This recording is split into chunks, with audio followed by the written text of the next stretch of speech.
सभी को नमस्कार जी। आज मैं आपके साथ जो शेयर करने वाली हूँ टॉपिक, वो पत्री सर का ही विजडम है। और पत्री सर द्वारा ही वो बताया गया है। और मुझे ऐसा लगा कि हर एक के लिए जरूरी है जानना, क्योंकि हम अब जैसे हमने कहीं जाना हो तो हमें पता होता है ना कि ये यहाँ यहाँ जाना है, ये चीजें घूमने लायक ऐसा होता है, हमारे पास पूरी इंफॉर्मेशन रहती है।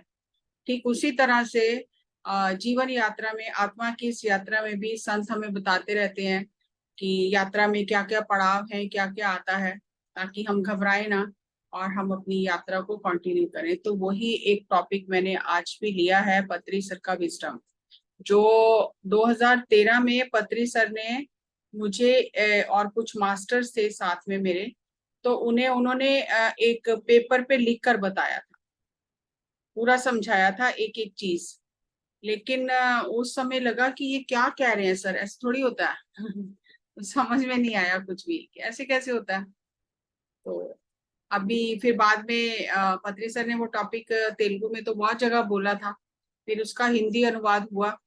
और मेरे को इस टॉपिक से इतना डर लगता था कि मुझे कोई कहता भी था ना कि ये टॉपिक आपको ले लेना है जस्सी मैडम, मैं तो ये नहीं लूंगी, ये मुझे समझ नहीं आता।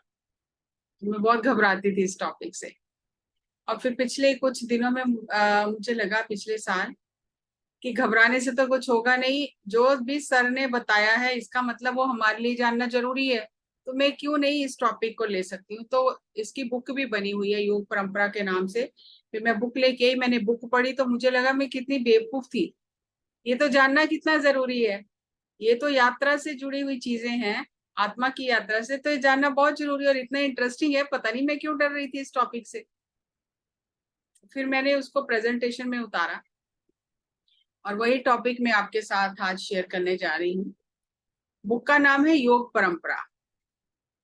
और उसमें सर शुरुआत करते हैं जन्म परंपरा, पुनर्जन्म, योग परंपरा, कि पहले तो जन्म होता है आत्मा का, पहला जन्म, फिर वो पुनर्जन्म के चक्कर में उलझती चली जाती है, और फिर योग परंपरा जो योग सिद्धांत है वो उसके ऊपर लागू होता है, और किन किन स्टेजेस से वो गुजरती है, किस स्टेज में क्या होता है, ये सारा पत्री सर ने हमें इन जनरल व्यू बताया है। तो फिर जब मुझे समझ में आया, मैंने बहुत टाइम हो गया प्रेजेंटेशन बनाया और बीच में फिर सेशन नहीं ले रही थी, अब जब लेना शुरू किया तो मुझे याद आया कि ये तो विषय सबके साथ साझा करना ही चाहिए। तो पहले हम देखते हैं जन्म परंपरा क्या है। क्योंकि जब गौतम बुद्ध को बोध वृक्ष के नीचे, बोधि वृक्ष के नीचे ज्ञान हुआ था, तो पहले उन्हें जन्म परंपरा का ही पता चला था कि किस किस जन्म में क्या क्या कर्म किए, कैसे कैसे वो कर्म भोगे, और वो जो कर्म भोगे मुझे यहाँ तक लेकर आए। तो उन्हें पूरे पूर्व जन्म अपने सारे दिखाई दे गए थे कि कर्म करते करते मैं यहाँ तक पहुंचा हूँ। तो जन्म परंपरा क्या है, इसके लिए पत्री सर ने बताया कि हर एक आत्मा जब वो धरती पर आती है, तो वो आप ये मान लो कि अगर 100 जन्म लेती है, हम 100 जन्म का हिसाब लेके चलते हैं, वैसे आत्मा 400 से लेके 1000 जन्म तक लेती है, हम 100 के हिसाब से चलते हैं।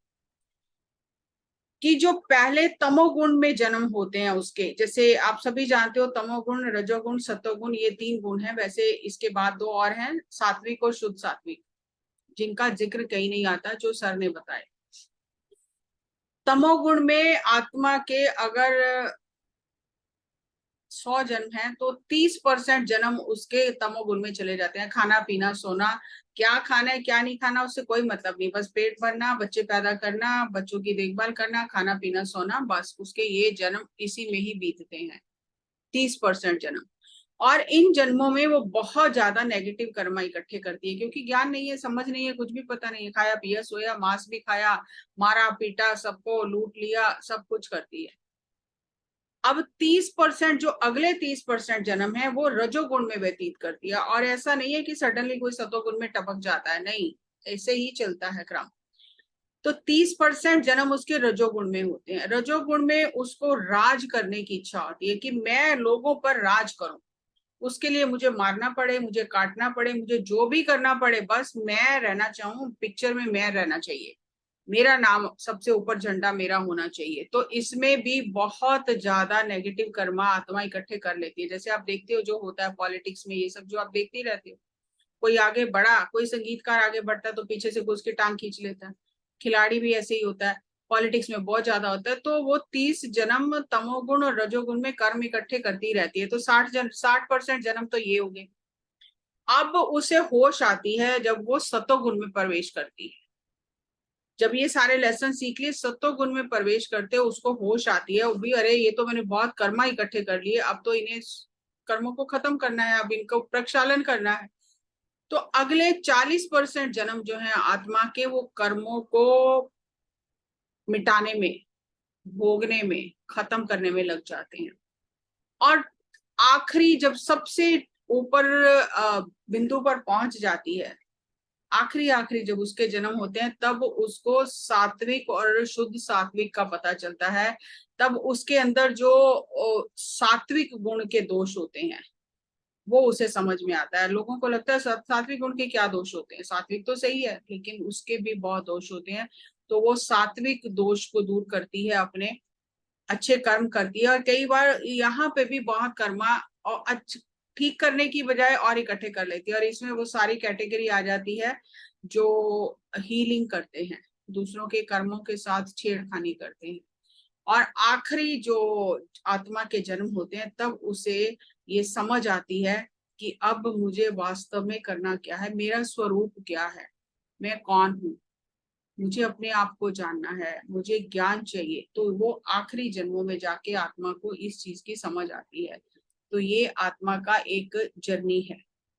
तो इसीलिए जब आप धीरे धीरे आप इसमें और गहरे उतरोगे इस कॉन्सेप्ट में, तो आपको पता चलेगा, जब आप किसी से बात करोगे ना और वो आपसे बहस करेगा, तो आपको पता चल जाएगा कि ये अभी तमोगुण की स्थिति में है, इसको जितना भी समझाएं कोई फायदा नहीं है। तो आप बस बता के हट जाओगे वहां से। ऐसे ही रजोगुण की स्थिति में आपको खुद खुद का भी पता चलेगा, दूसरों का भी पता चलेगा। जब आप उनसे बात करोगे आपको पता चल जाएगा कि आत्मा कौन सी स्थिति में है। अब जब धरती पर जो सृष्टि का क्रम चलता है, दो तरह से चलता है। एक तो ऊपर से आत्माएं नीचे सीखने आती हैं, वो एक अलग कॉन्सेप्ट है बहुत बड़ा। कि जैसे एक पूर्ण आत्मा कोई आत्मा बन गई, वो पूर्ण आत्मा अपने अंश को धरती पर फिर सीखने के लिए ट्रेनिंग देके भेजती है। एक तो इस तरह से सृष्टि का क्रम चलता है। और जो वो अंश आत्माएं आती हैं पूर्ण आत्मा से, फिर वो पशु योनि या पेड़ पौधों की योनि में नहीं जाती है, योनि में वो सीधी ही मनुष्य योनि में आती हैं। तो मतलब उनकी उतना साइकिल कम हो जाता है, जैसे पेड़ पौधों में जाना, वनस्पति जगत में जाना, पशु जगत में जाना, वो सारे उसके जो जन्म होते हैं वो उसके कम हो जाते हैं, कट जाते हैं, क्योंकि वो सीधी ऊपर से आ जाती है। एक क्रम ये होता है कि खनिज जगत है, और फिर पशु वनस्पति जगत है, फिर पशु जगत है। इस तरह से आत्मा क्रम के अनुसार प्रगति करती है। तो ये 3 अवस्थाएं होती हैं कि मेजर पत्थर की योनि को गिना नहीं जाता है नॉर्मली, क्योंकि वो युगों युगों तक पत्थर पड़ा है तो पड़ा ही है। तो युग परिवर्तन होने से पत्थर की योनि बदलती है। लेकिन प्लांट किंगडम जो है, जो वनस्पति जगत है, उसमें एक एक पौधे की एक एक आत्मा नहीं होती है, ग्रुप सोल होती है। सारे एक एक तरह के प्लांट की एक सोल होती है, तो उसे ग्रुप सोल कहा जाता है। तो पौधों में ग्रुप सोल होती है। और इस पे बहुत सारे एक्सपेरिमेंट हुए हैं कि अगर किसी पौधे को आप अकेले अलग रख दो जगह पर, और बाकी सब जो पौधे पड़े हैं उनसे हटा दो, तो थोड़े दिन बाद वो पौधा सूख जाता है, क्योंकि उसे अपने ग्रुप से दूर कर दिया गया है। तो वो पौधा सूख जाता है। और अगर उसको वापस उस ग्रुप में रख दिया जाए तो पौधा हरा भरा हो जाता है। तो उनकी एक एक आत्मा होती है। इसी तरह पशु जगत में एक आत्मा, ग्रुप सोल होती है। अलग अलग, जैसे पशु हैं तो अलग अलग आत्माएं नहीं होती, ग्रुप सोल होती है। इसीलिए जब आप एक जानवर को दुख देते हो तो आप पूरी जाति को दुख देते हो। और अगर एक जानवर पर दया करते हो, उसके ऊपर कोई अच्छा उसके लिए करते हो, उसकी परवरिश करते हो, तो पूरे उस प्रजाति के जितने भी जानवर होते हैं वो सब आपसे प्यार करते हैं। वो जैसे वायरलेस मैसेज उनको चला जाता है कि ये हमारा अपना है या ये हमारा दुश्मन है। तो बहुत इंटरेस्टिंग सब्जेक्ट है ये भी, कि किस तरह आप दुनिया के किसी भी कोने में चले जाओ, अगर आपकी प्रवृत्ति प्रेम की है, पशु प्रेम की है, तो किसी भी कोने में चले जाओ, वो आपसे प्रेम ही करेंगे। और अगर आपकी प्रवृत्ति मारने की है, खाने की है, तो वो किसी भी कोने में चले जाओ तो आपको वो काटने को दौड़ेंगे, क्योंकि उनको ग्रुप सोल होने से उनको पता है कि आपकी वाइब्रेशन कैसी है। आपने उनके मित्र को तंग किया है या उनके मित्र के साथ में दोस्ती की है या प्यार किया है, तो वैसे ही वो आपके साथ व्यवहार करेंगे। तो ये ग्रुप सोल है। जिस टाइम आत्मा विकसित होके मनुष्य जीवन धारण करती है तो अलग अलग सोल हो जाती है। अब मेरी अलग है, आपकी अलग है, सबकी अलग अलग सोल है, एक सोल नहीं है सबकी की ग्रुप सोल है, नहीं। इसीलिए यहाँ से आत्मा की यात्रा शुरू होती है इंडिविजुअल। पशु जगत में, वनस्पति जगत में कोई कर्म सिद्धांत नहीं है, क्योंकि कुछ है ही नहीं, बस बस वो बढ़ रहे हैं और वो प्रकृति के नियमों के अनुसार चल रहे हैं। मनुष्य प्रकृति के नियमों को तोड़ता है और यहाँ पे इंडिविजुअल सोल आ गई, आत्मा की यात्रा शुरू हो गई। तो ये तीसरी अवस्था है जहां से फिर आगे पुनर्जन्म और योग परंपरा, ये सब सिद्धांत लागू होते हैं, कर्म सिद्धांत लागू होता है। एक बार जन्म लिया, उस समय तो कोई कर्म नहीं थे, आई और यहाँ आके कर्मों के चक्कर में फंस गई, कर्म करती रही, क्योंकि पहला जन्म है, कुछ समझ नहीं है, कुछ ज्ञान नहीं है, तो मांस भी खाया, सब कुछ खाया, कर्म बनाते रहे, लोगों को तंग भी किया, सताया भी, फिर उस कर्म के जाल में उलझती चली गई और यात्रा शुरू हो गई। और जब तक अब इस चक्र से बाहर नहीं आएगी, यात्रा चलती रहेगी, चाहे वो कितने ही जन्म लगा ले। मतलब नॉर्मली कहते हैं 400 से 1000 जन्म तक लगते हैं, लेकिन इससे ज्यादा भी ले सकती है आत्मा कोई। ये सीखने की गति पर निर्भर है कि अब कितनी जल्दी से सीखती हो। गौतम बुद्ध को 550 जन्म लगे बुद्ध बनने के लिए। और एक 40 मास्टर्स 40 वाला जो एक बुक है, उसमें जो कृष्ण भगवान से मैसेज चैनल किए, तो उसमें उन्होंने बताया कि 900 जन्म लगे उन्हें कृष्ण की अवस्था तक पहुंचने के लिए। ऐसे बहुत सारी चीजें हैं जो हमें पता नहीं है और सुन के बहुत हैरानी होती है कि अरे ऐसे कैसे होता है। हमें तो लगता है वो तो सीधे ऊपर से आ गए हैं, लेकिन नहीं, ऊपर से कोई नहीं आया। यात्रा के आखिरी पड़ाव में वो भगवान बने हैं और उन्होंने वो सब चीजें की हैं, और उनके पीछे सारी यही स्टोरी है जैसे हम हमारी है। तो कृष्ण भगवान इसीलिए अर्जुन को कहते हैं बहुनाम जन्म नाम अंते ज्ञानवानम प्रपद्यते वासुदेवा सर्वमति सा महात्मा सुदुर्लभा। कि बहुत जन्मों के बाद ज्ञानवान मनुष्य जो है ज्ञानी बनता है, और कहते हैं कि ऐसा महात्मा फिर दुर्लभ है।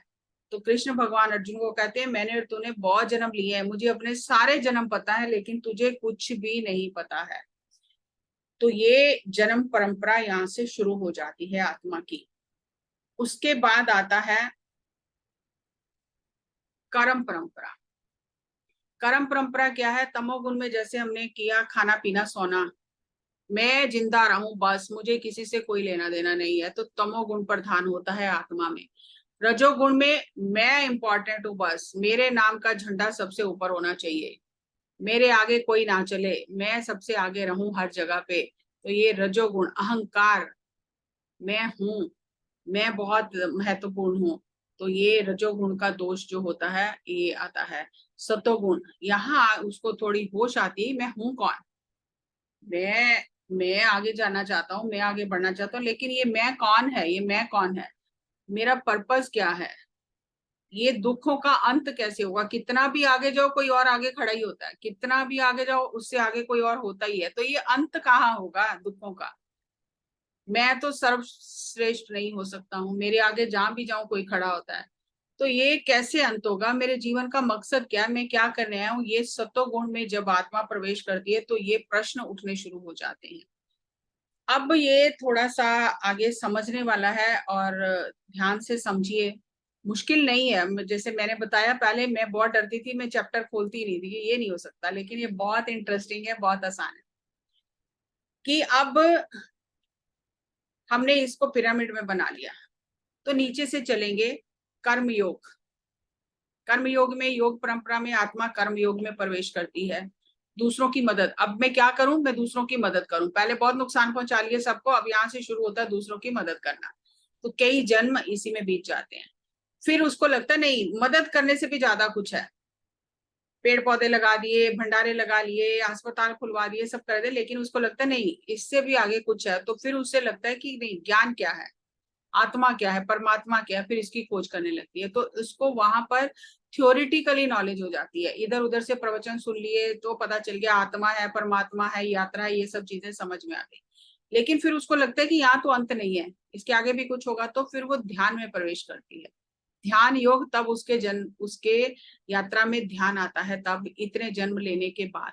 तो ध्यान योग में जब आत्मा प्रवेश करती है, ध्यान करना शुरू करती है, तो फिर वो अब यहाँ पे पहले दूसरों की मदद करती है। इसमें आप ये चीज समझो कि कर्म योग पार्ट 1 है वो।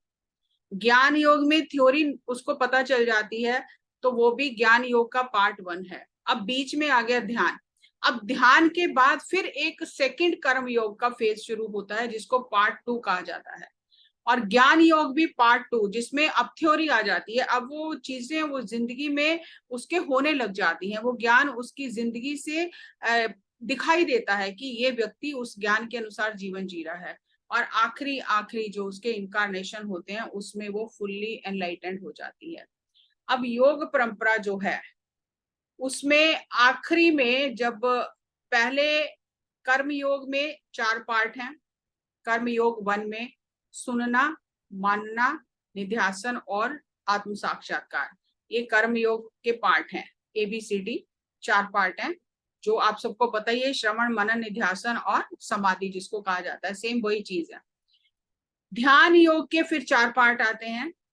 आनापानासति, कायानुपसना, चित्तानुपसना, विपसना। आनापानासति मतलब सांसों के साथ वो जो ध्यान करती है। कायानुपसना मतलब काया के अंदर जो जो बदलाव आते हैं, उसका नाड़ी मंडल शुद्ध होता है, उसे कायानुपसना की स्थिति कहा जाता है।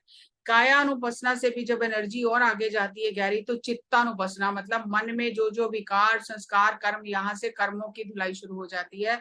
अंदर दबे हुए जो संस्कार विकार हैं, वो शुद्ध होने शुरू हो जाते हैं। विपसना, विपसना वो नहीं है जो हम समझते हैं, जो लोग जिसके लिए कैंप करते हैं, ठीक है, उन्होंने नाम रखा है, हम उसमें नहीं जाते। विपसना मतलब विशेष दृष्टि प्राप्त हो जाती है यहाँ पर, कि आपकी थर्ड आई ओपन हो जाती है। आपकी थर्ड आई ओपन होने से आपको अंदर से ज्ञान मिलता है। ये ध्यान योग की 4 अवस्थाएं होती हैं। और इसी तरह फिर ज्ञान योग में भी 4 अवस्थाएं हैं, वो भी चारों वही है: श्रवण, मनन, निध्यासन और समाधि, साक्षात्कार। लेकिन ये प्रैक्टिकल है। जो कर्म योग का पार्ट 1 है, यही 4 चीजें, वो थ्योरी है। और ज्ञान योग का जब ये आ जाता है सेम चीज, तो ये प्रैक्टिकल है। जैसे पहले भी एक बार मैंने बात की थी थ्योरी और प्रैक्टिकल की, मैंने एक वीडियो भी बनाया है, थ्योरी वर्सेस प्रैक्टिकल। तो थ्योरी और प्रैक्टिकल में बहुत फर्क होता है। तो कर्म योग में थ्योरी सीखते हैं, और फिर ज्ञान की अवस्था में आते हैं जब सेकंड स्टेज में, तो प्रैक्टिकल होना शुरू हो जाता है। फिर हम क्या करते हैं, कर्म योग और ज्ञान योग से जब आगे आते हैं, तो फिर ध्यान योग में हम खुद जान लिया, आनापानसति, कायानुपसना, चित्तानुपसना, विपसना की स्थिति आ गई। फिर हम दूसरों को शाकाहारी बनाना, दूसरों को ध्यान सिखाना शुरू करते हैं, सेवा करनी शुरू करते हैं। और आखिरी आखिरी हमें स्वबोध, मुक्ति, मोक्ष, ये सब प्राप्त हो जाता है। और अध्यात्म में मुक्ति मर के मुक्ति नहीं है, जीते जी मुक्ति है, उसे अध्यात्म में मुक्ति माना गया है। मुक्ति कोई ऐसी चीज नहीं है कि मर जाएंगे तो मुक्ति हो जाएगी, नहीं, जो जैसे हैं वैसे ही रहेंगे, सिर्फ ये फिजिकल बॉडी जाएगी, एस्ट्रल बॉडी के साथ वो सब कुछ जाएगा जो हमारे अंदर हमने इकट्ठा किया हुआ है। इसीलिए ध्यान करके उसकी सफाई करना, नाड़ी मंडल शुद्ध करना बहुत जरूरी है। और जब तक वो शुद्ध नहीं होगा, तब तक वो गॉड रियलाइजेशन या मुक्ति की अवस्था नहीं आएगी। इसे ब्रह्म ज्ञान की अवस्था कहा जाता है। अब हम ये देखें कि 4 तरह के योग हैं: भक्ति योग, कर्म योग, ज्ञान योग, राजयोग। अब जो भक्ति योग है, इससे संत वो मानते नहीं है, योग नहीं मानते। सबको ये पता है कि ये विज्ञान नहीं है भक्ति योग, कि ऐसा किया, एक ने किया तो सब करेंगे तो उसे ऐसा ही लाभ होगा, ऐसा नहीं है। तो लोग ज्यादातर भक्ति योग को क्या समझते हैं, पूजा करना, इसे भक्ति योग माना जाता है, कि किसी भी गॉड की मूर्ति की पूजा कर रही, और ये भक्ति योग हमारा, ये भक्ति योग हो गया। लेकिन जिन्होंने भक्ति मार्ग से पाया है, उन्होंने फिर परमात्मा के साथ अभेद होके पाया है, खाली पूजा करने से नहीं पाया। तो इसीलिए भक्ति योग को पर ज्यादा ध्यान नहीं दिया जाता, ज्यादा जो है कर्म योग, ज्ञान योग, राजयोग पे ध्यान दिया जाता है। क्योंकि असली भक्ति जो संत महापुरुष मानते हैं, वो कहते हैं स्व स्वरूप अनुसंधानम भक्ति रित्या विधीयते। असली भक्ति ये है कि अपने स्व स्वरूप का अनुसंधान करना, रिसर्च करना अपने ऊपर, उसे भक्ति योग माना गया है। भक्ति दूसरे से संबंधित है ही नहीं, ये स्वयं से संबंधित है। और स्वयं के रूप का अनुसंधान क्या है, खोज क्या है, कि खोज करते करते ये अवस्थाओं से गुजरते गुजरते नाड़ी मंडल शुद्ध करते आप और परमात्मा में अभेद हो गए। तो इसीलिए उसे असली भक्ति योग कहा जाता है। सभी योगी इसको भक्ति योग मानते हैं, सबको इस बात का पता है। लेकिन इन चारों में भक्ति योग पे हम बात नहीं करेंगे। सर कह रहे हैं कि कर्म योग, ज्ञान योग और राज योग के बारे में हम जानेंगे। तो मुझे लगता है भक्ति योग तो आपको समझ में आ गया होगा कि अपने रूप का, अपने स्वरूप का रिसर्च करना, अनुसंधान करना। इसमें अगर बहुत सिंपल भाषा में बताया जाए तो इसको त्रिकरण शुद्धि कहा जाता है। मैं क्या सोच रही हूँ, मैं क्या बोल रही हूँ, मैं क्या कर रही हूँ, अगर ये तीनों अलाइनमेंट में है तो मैं धीरे धीरे धीरे धीरे अपने भीतर की यात्रा करके स्वयं को जान लूंगी। लेकिन अगर मैं बोल कुछ और रही हूँ, सोच कुछ और रही हूँ, कर कुछ और कर रही हूँ, तो वो त्रिकरण शुद्धि नहीं, अशुद्धि है। तो जब तक अशुद्धि है तो परमात्मा का मिलन कहाँ से होगा, परमात्मा की तरफ तो जा ही नहीं सकते। तो स्वस्वरूप का अनुसंधान करना, स्वयं के की खोज करना, स्वयं पर रिसर्च करना, ये शरीर एक बहुत बड़ी लेबोरेटरी है। जैसे दो चीजों को मिलाने से एक अलग केमिकल बन जाता है, अलग तरह के प्रभाव उसके दिखाई देते हैं, इसी तरह ये शरीर बहुत बड़ी फैक्ट्री है। जब इसके ऊपर रिसर्च करना शुरू करेंगे तब समझ में आएगा कि मैं कौन हूँ, मैं कहाँ से आया हूँ, मेरा पर्पस क्या है। और अपने रूप का अनुसंधान करना, मेरा ये फिजिकल बॉडी क्या है, मेंटल बॉडी क्या है, एस्ट्रल बॉडी क्या है, मेरी कॉजल बॉडी क्या है, ये कर्म क्या है, कर्म सिद्धांत क्या है, ये सब चीजें अनुसंधान करते करते अपने आप को खाली कर लेना और स्वयं को जैसे हम हैं वैसा जान लेना, तो वो उसे भक्ति माना जाता है।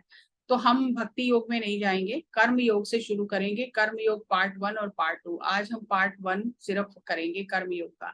कर्म योग का पार्ट 1 सबसे पहला ए जो है वो है शाकाहारी बनना। अगर शाकाहारी कोई नहीं है और वो कहे कि मैं ध्यान कर रहा हूं, मुझे चैनलिंग हो रही है, ये सब हो रही है, तो वो सही नहीं है। सबसे पहली जरूरत है शाकाहारी बनना कर्म योग में। दूसरा है हेल्पिंग अदर्स, दूसरों की मदद करना। अब यहाँ जब वो कर्म योगी के लोग कहते हैं ना हम तो कर्म योगी हैं, तो क्या करते हैं, दूसरों की मदद करते हैं, भंडारा लगा दिया, पेड़ पौधे लगवा दिए, हॉस्पिटल बनवा दिए, आंखों के ऑपरेशन करा दिए, फ्री चेकअप कैंप लगा दिए। ये सब, ये जो संसारिक स्तर की सेवा है, ये कर्म योग पार्ट 1 में आती है। संसारिक स्तर की सेवा, कि दूसरों की मदद करना, किसी का कोई काम रुका है उसका काम करवा देना, किसी को पैसे दे देने, कोई बीमार है उसका इलाज करा देना। मतलब ये जो संसारिक स्तर पर हम सेवा करते हैं, जो आप अपने चारों तरफ देखते हो, ये कर्म योग पार्ट 1 है। और आप जब काफी सेवा करने के बाद ये समझ में आता है कि जब मैं अच्छे बुरे फल जो है वो मुझे ही भोगने पड़ेंगे, तो धीरे धीरे उसे लगता है कि मैंने फल की इच्छा नहीं करनी, अकर्ता भाव से कर्म करना, अकर्ता भाव से कर्म करने। अब यहाँ पे उसे ध्यान नहीं पता बिल्कुल भी आत्मा को, उसे शाकाहारी बनना है, दूसरों की मदद करनी है। मदद करते करते थर्ड उसको ये समझ में आता है कि मुझे फल की इच्छा के बिना कर्म करने हैं। और धीरे धीरे उसे समझ में आता है कि फल की इच्छा के बिना कर्म करने से आगे भी एक अवस्था है जिसे कहते हैं अकर्ता भाव में, कि मैं करता नहीं हूं। पहले तो रहता है मैं कर रहा हूं, मैं कर रहा हूं, लेकिन फिर बाद में उसे लगता है कि मैं करता नहीं हूं। धीरे धीरे वो इन बातों को समझने लगता है। जैसे कृष्ण भगवान ने कहा कर्मण्यवाधिकारस्ते मां फलेषु कदाचित् मां कर्म फल हेतु हुन्मा ते संगो सत्व कर्मणि, कि कर्म करना है, फल की इच्छा नहीं करनी है। फल तो कर्म की छाया है, वो तो आना ही आना है, जैसा बीज बोगे वैसा ही काटोगे, इसलिए उसकी चिंता मत करो। फल की इच्छा करने से हम उसमें चक्र में उलझते चले जाते हैं। अच्छा करो या बुरा करो, फल तो आना ही आना है, इसीलिए कुछ करने की जरूरत नहीं है। आप जितना आपसे अच्छा हो सकता है वो करते रहो, ये हमें गीता में श्री कृष्ण भगवान ने बताया। और अकर्ता भाव से करो, अकर्ता भाव को धीरे धीरे जीवन में उतारो कि मैं करने वाला नहीं हूँ, मुझसे करवाया जा रहा है, मैं कर रहा हूँ। आज आपको अगर धन दिया गया है तो दिया गया है तभी उससे मदद कर रहे हो। आपको बुद्धि दी गई है, बुद्धि से किसी को ज्ञान दे रहे हो, समझा रहे हो, बुद्धि आपकी नहीं, आपको दी गई है। हर चीज यहाँ पर आपको दी गई है। तो धीरे धीरे जब उसे कर्म सिद्धांत की थ्योरी पता चलती है, यहाँ अभी थ्योरी पता चल रही है कर्मयोग पार्ट 1 में, जब उसे थ्योरी पता चलती है तो धीरे धीरे वो उसको प्रैक्टिस करना शुरू करता है कि नहीं, मुझे अकर्ता भाव में रहना है, मैं करने वाला नहीं हूँ, करने वाला कोई मुझसे करवा रहा है, जो मुझसे बड़ी शक्ति है, ताकत है, मुझसे वो करवा रही है। तो कर्म योग के जो 4 पार्ट हैं, पहला आता है शाकाहारी बनना, दूसरा आता है दूसरों की मदद करना, जैसे हमने पीछे किया, और फल की इच्छा नहीं करना, और फिर अकर्ता भाव में रहना। ये 4 पार्ट हैं कर्मयोग के। लेकिन यहाँ तक अभी आत्मा को थ्योरी ही पता है, अभी वो उसको अभी प्रैक्टिस करना है ये सब चीजें अपने जीवन में। तो यहाँ उसे कर्म सिद्धांत की समझ आने लग जाती है कि कर्म सिद्धांत जीवन को चला रहा है, जो कि सबसे इंपॉर्टेंट पार्ट है। इससे पहले उसे समझ नहीं आती कर्म सिद्धांत की, वो कर्म इकट्ठे करती रहती है, नेगेटिव कर्म, बुरा करना, दूसरों का नुकसान करना। लेकिन यहाँ आते आते उसे समझ आ जाती है कि अकर्ता भाव में रहना है। कर्म सिद्धांत मतलब मैं जो भी करूंगी मुझे उसका फल भोगना पड़ेगा, तो मुझे फल की इच्छा नहीं करनी है, और जहां तक हो सके अकर्ता भाव में रहना है। तो आज हमने कर्म खंड का पार्ट 1 किया, भक्ति योग क्या है वो समझा, और कितने जन्म लेती है आत्मा, गुणों के हिसाब से उसकी यात्रा चलती है। और फिर कर्म योग में जब वो प्रवेश करती है, आप देखो कि आपके आसपास ऐसे बहुत सारे लोग होंगे जो कर्म योगी हैं। मुझे एक बात याद आई, मैं एक बार देहरादून गई थी पत्री सर के क्लासेस अरेंज करने। तो वो जो व्यक्ति थे, उनका बहुत बड़ा घर था, और वो एक एनजीओ चलाते थे, और उनके बहुत सारे मतलब सोशल वर्क करते थे, और बहुत सारे लोगों की मतलब ऑर्गेनाइजेशन से जुड़े थे, मदद करते थे। तो मुझे किसी ने कहा कि अगर आप उनके पास जाओ, वो बहुत आसानी से क्लास अरेंज कर सकते हैं। तो मैं उनके पास गई, उनकी उम्र 94 ईयर्स की थी। और जब मैं उनके पास गई और सर के बारे में बताया कि हम ध्यान सिखाते हैं, हमें ध्यान प्रचार कर रहे हैं, हमें यहाँ पे एक बड़ा प्रोग्राम करना है, ये सब बातें जब हुई, तो मैंने कहा कि हमें किसी ने आपका रेफरेंस दिया है, तो आप क्लास अरेंज कर सकते हो, आप क्लास अरेंज करो, तो हम सर को लेकर आएंगे। तो उन्होंने मुझे कहा कि बेटा मैं तो कर्म योगी हूँ, मैं कर्म करने में विश्वास करता हूँ, ये आंखें बंद करके बैठे रहो, ये योग वगैरह ये सब मुझे समझ नहीं, पल्ले नहीं पड़ता। ये सब ये जो कहते क्या कहते हैं ना, काम चोर, जो काम से भागे हुए लोगों की बातें हैं, आंखें बंद करके बैठे रहो, कुछ करना नहीं, समाज की सेवा करो, हाथों से कर्म करो, तो मैं कर्म योगी हूँ। ये अच्छी बात है कि आप ध्यान योगी हो, लेकिन पहले मेरे प्रश्न का उत्तर दोगे तो मैं क्लास रखूंगा, अगर वो उत्तर सही हुआ तो। अब मैं एकदम सोच में पड़ गई, पता नहीं कौन सा प्रश्न है इनका। उन्होंने कहा कर्म योगी होने के नाते मुझे आपकी मदद करनी चाहिए, कर्म करना है मुझे, कुछ तो अच्छा कर्म करना है, तो मुझे आपकी मदद करनी चाहिए। लेकिन जब आप मेरे प्रश्न का उत्तर दोगे तभी मैं आपको बताऊंगा मैं आपके लिए सेशन अरेंज कर सकता हूँ कि नहीं। तो मैंने पत्री सर का मन में सोच याद करके मैंने कहा ठीक है जी, आप प्रश्न पूछो। तो उन्होंने मुझसे प्रश्न पूछा, योग क्या है। अब आपको भी कोई कहे योग क्या, तो आपको लगेगा ये कोई प्रश्न है, ये तो सभी को पता है योग क्या है। आप किसी को भी पूछो तो वो उत्तर दे देगा योग क्या है, तो बच्चे बच्चे को पता योग क्या है। जब उन्होंने ये कहा योग क्या है, तो मैं एकदम से अंदर जाके मुझे समझ में आया कि ये प्रश्न तो ऐसा है नहीं कि जिसका उत्तर किसी को पता नहीं, और या इनको पता नहीं है, लेकिन इन्होंने अपने मन में योग की कोई परिभाषा सोच रखी है, और अगर जो मैं कहती हूँ उससे मैच करता है तो इनकी तसल्ली हो जाएगी। लेकिन अगर मैं अपनी तरफ से योग के बारे में बताना शुरू करती हूँ, तो हो सकता है इनको समझ ना आए। तो क्या इस समय सही उत्तर होना चाहिए जो मेरे मुंह से निकले, ये मैं अपने अंदर सोच रही हूँ। तो मेरे साथ जो मास्टर गए थे, वो उन्होंने योग के बारे में उन्हें बताना शुरू कर दिया, योग ये है वो है। तो मैं इतना अपने अंदर सोच रही हूँ कि ऐसा क्या उत्तर है योग जो वन लाइनर हो और इनकी तसल्ली हो जाए, तो मुझे तो नहीं पता। अब मास्टर ही मेरे मुंह से जो निकलवाए सो निकलवाए, मुझे तो इसका उत्तर नहीं पता। ये करके मैं अपने अंदर सोच रही हूँ। तभी उन्होंने कहा उस मास्टर से, आपसे तो मैंने पूछा ही नहीं है, मैंने तो मैडम से पूछा, तो आप क्यों बोल रहे हो। इतने में मुझे जवाब आ गया, मुझे समय मिल गया, इतने में मुझे जवाब आ गया। मैंने उन्हें कहा कि योग सांसों के माध्यम से शरीर मन और आत्मा का मिलन है। उन्होंने कहा ठीक है, आप आ जाइए, किस दिन आपको क्लास करना है, हम क्लास अरेंज कर देंगे। तो उन्होंने अपने घर पे ही क्लास अरेंज किया, बहुत बड़ा घर था, बहुत बड़ा हॉल था उनका, वहां पे पतरी सर की क्लास हुई। तो जो कर्म योगी है ना, उन्हें लगता है ये क्या आंखें बंद करके बैठे रहते हैं। अर्जुन ने भी कहा कृष्ण भगवान से, ये योगी आंखें बंद करके करते क्या है, सारा दिन बैठे रहते बंद कर करके। तो फिर भगवान कृष्ण ने उन्हें बताया कि आश्चर्यवत पश्यति, आश्चर्य से कुदरत के रहस्यों को देखते रहते हैं। मुझे श्लोक नहीं आता, तो आश्चर्य से कुदरत के रहस्यों को सुनते रहते हैं, देखते रहते हैं, अनेक ब्रह्मांडों को जाते हैं, उनको देखते हैं, बहुत ही हैरानी से आश्चर्य से सृष्टि के ये रंग देखते रहते हैं आंखें बंद करके। लेकिन जिसको समझ नहीं है वो तो कहेगा क्या काम चोर की तरह बैठे हैं, काम नहीं कर रहे और आंखें बंद करके बैठे हैं। और वैसे ये बहुत आसान है, घर से काम से बचने के लिए बहुत लोग ऐसा भी करते हैं, आंखें बंद, में तो ध्यान कर रहा हूँ, तो आंखें बंद करके बैठ जाते हैं। लेकिन ये सही नहीं है प्रैक्टिस। कर्म करना है, कर्म योगी बनना है। अगर हम सर का जीवन देखें तो जहां वो 3-3 4-4 घंटे पूरी पूरी रात ध्यान कराते थे, वहां उनका आप जीवन देखो तो सारा दिन एक कर्म योगी की भांति पुस्तकें चेक करना, मैगजीन चेक करना, खाना बनाना, अपने हाथों से खाना खिलाना, पौधे लगाना, मतलब क्रिकेट खेलना, वो कभी बैठते ही नहीं थे। कर्म दिन में करते रहते थे, जो भी उन्हें करना है उन्हें करना ही करना है। तो इसीलिए कर्म योग की जो अवस्था है पहली आत्मा की, उसमें 4 चीजें हैं। शाकाहारी बनना, दूसरों की मदद करना, फिर समझ आती है फल की इच्छा नहीं करना, और फिर समझ आती है कि अकर्ता भाव में रहना है। तो ये कर्म योग पार्ट 1 है जो हमने आज किया। और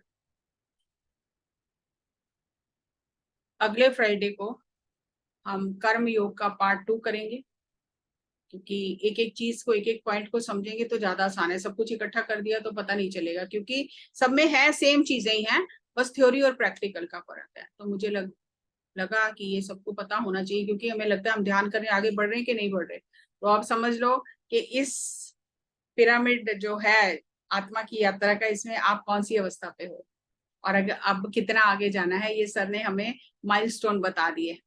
तो अगर इससे रिलेटेड कोई प्रश्न है तो आप प्रश्न पूछ सकते हो। जो मुझे समझ में आया मैंने आप तक पहुंचाने का, कुरियर का काम किया।